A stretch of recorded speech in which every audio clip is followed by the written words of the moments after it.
Now I'm going to invite last speaker from Mymensingh Girls Cadet College.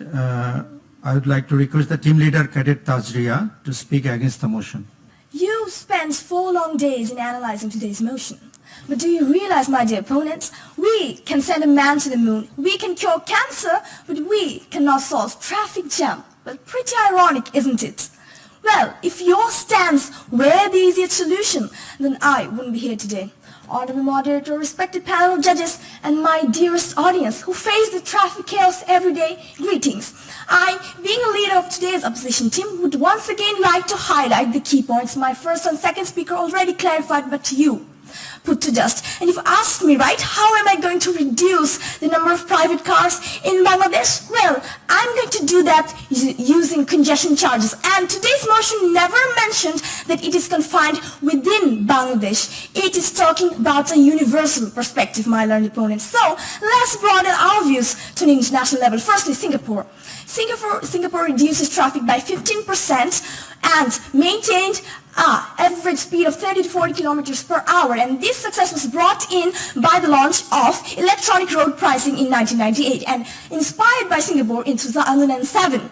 Authorities of Stockholm placed 1 to 2 euros of congestion charges at the bottlenecks of their traffic, and surprisingly this fairly small charge was enough to make 20% of traffic disappear from the rush hours. And before you mention that we've still got the 80% level problem, when that's wrong, because traffic happens to be a non-linear phenomenon, meaning that if you can efficiently reduce traffic even somewhat, then congestion will go down much faster than you think. So it's better to get out of your delusions, because clearly congestion pricing has had a long history of successfully reducing traffic congestion. And honorable moderator, the other solutions we are putting forth is properly implementing traffic management system, such as number 1, implementing intelligent traffic system that use data and analytics to optimize traffic flow. Number 2, creating efficient traffic signal system. 3, improving training capacity of traffic police and ensuring traffic laws. And lastly, eliminating unlicensed vehicles and drivers. Well, you've asked me that why am I using the first world countries as an example, where Bangladesh is a third world country, and you yourself mentioned that we need a proper implementation for the budget, right? Okay.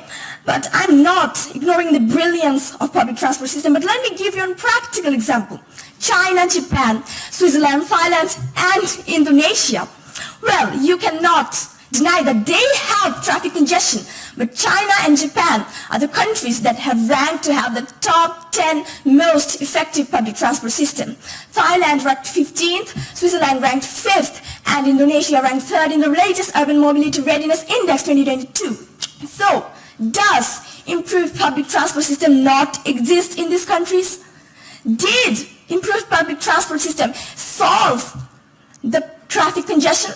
They are the first world countries, my dear opponents, and improved public transport system could not solve the traffic problems of the first world countries. So how do you expect that improved public transport system will solve the problems of these third world countries of Bangladesh? And honorable moderator, let me take you back to public transport system. It has its financial issues, and of course it has a social side. And ResearchGate says that public transport system that operates with only 1 passenger is likely to be using 4 to 10 times the amount of fossil fuel used by a private car. And if the service runs without any passengers at any stage, then the cost per passenger mile would be infinite. So you do realize, right, that the solutions you're putting forth requires extensive planning and cost, which is not feasible to all countries, unlike Bangladesh. And you have already accepted it, right? So, don't imagine the imaginary in your imagination, imagining that there will be mass reduction of traffic congestion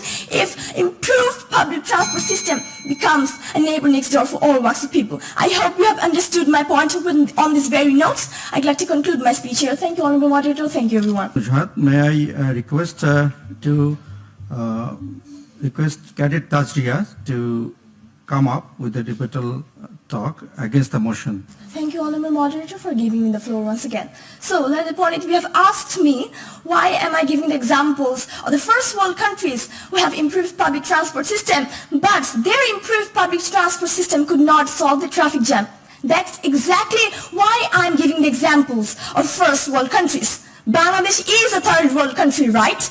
And it has its economic backwardness. So, if you really want to improve your public transport system, do you actually realize how much budget you'll be needing? And first speaker, you have said that 1 person in 4 are illiterate in Bangladesh. 90% of them, they break the traffic laws, right? You understand it, right? The solutions we are giving are exactly the implementation of traffic laws and proper planning. And my second speaker has already mentioned that improving public transport system does not mention the improvement of routes. And if you improve the buses and trains, the roads cannot drive themselves, roads cannot fly. That's a whole different concept. And yes, the second speaker has said Dhaka. Dhaka has 80% of private cars, but according to Traffic Jam Index, Dhaka has 61.2% of public transport systems, my learned opponents. And unlicensed drivers, unlicensed vehicles are also a major part of the traffic jam. And if we cannot remove this, then we cannot solve traffic jam, right? And if you're trying to say that public transport system can help reduce traffic jam, it can help people to face less traffic jam, you never mentioned how it can be so effective.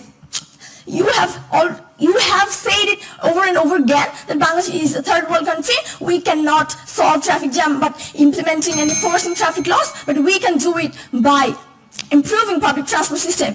And I hope we realize that improving public transport system is a major challenge for a third world country like Bangladesh, as you have said. So, thank you, Honorable Moderator, for giving me the floor. I would like to conclude my speech here. Thank you all. We have been listening to 6 talented speakers from both the team. It is quite interesting that the problem we are talking about today is a problem not only for developing countries like Bangladesh, but also developed countries as well. Both the team have successfully tried to discuss the issues related to safe public transport and how it can be mitigated for a better living condition in a town. For example, Dhaka, a very highly crowded city, and it's not the only crowded city in the whole world. We see New York or London, a very highly populated area, and a number of mass public transports are there. So in Bangladesh context, we can relate our problem with developing country, other developed nations. For example, our speakers from against the flow motion, they have tried to example the Indonesia, Nigeria, or Singapore. So these are just for ours, it's a lesson how to cope with the problem. So we know our roads are not that good enough. There is a lack of interconnection between different government bodies like Washa, PDV, Rajuk, or BTCL. So all the years round there are lots of constructions going on. The government is trying to invest more and more on developing the public transport system, but still it's not enough for the safe road system. But being a citizen, it's very crucial that we follow the rules, the road safety rules. We should give a good quality vehicles with good quality drivers, and citizens should follow all the traffic rules and regulations that will eventually help us to make a city with better living condition. I have now received the results of today's talk. The winner team of today is Mymensingh Girls Cadet College. I'd like to congratulate Mymensingh Girls Cadet College, and also I'd like to congratulate the opponent team for your scholastic performance today. The best speaker have been selected Cadet Tazria from Mymensingh Girls Cadet College. Thank you. Congratulations. Thank you, everybody.